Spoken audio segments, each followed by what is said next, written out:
la France est en deuil depuis le lundi 6 septembre 2021.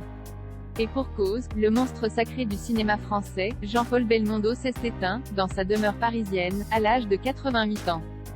Selon son avocat, Michel Godest, l'acteur, très fatigué depuis quelque temps, s'est éteint tranquillement. Une peine immense pour tout le Français mais surtout pour sa famille et son dernier amour, Carlos Sotomayor, une ancienne de ses conquêtes qui semblait être proche de lui ces derniers temps.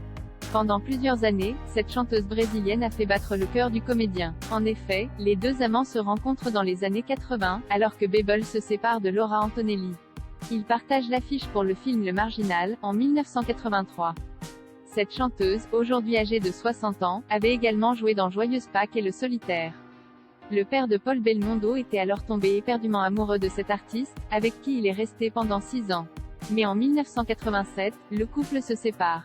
Carlos Sotomayor était alors retourné dans son pays natal, pour s'installer par la suite aux États-Unis, où elle fera carrière dans la chanson. Avec Jean-Paul, c'est une grande histoire mais en 2020, Jean-Paul Belmondo et son ancienne compagne se retrouvent, près de 40 ans plus tard. Comme elle le confiait dans les colonnes de Nice Matin, l'image qui me reste de ce tournage, c'est une scène où j'ai reçu une claque et, oubliant que j'étais au cinéma, je me suis relevé et je l'ai rendue. Dommage, ils ne l'ont pas gardé. Avec Jean-Paul, c'est une grande histoire et c'est tellement émouvant de nous retrouver ainsi, 40 ans après. Aujourd'hui ingénieur du son, Carlos Sotomayor a perdu celui qu'elle a aimé pendant toutes ces années. En deuil, elle pleure l'homme qu'elle a retrouvé ces derniers mois.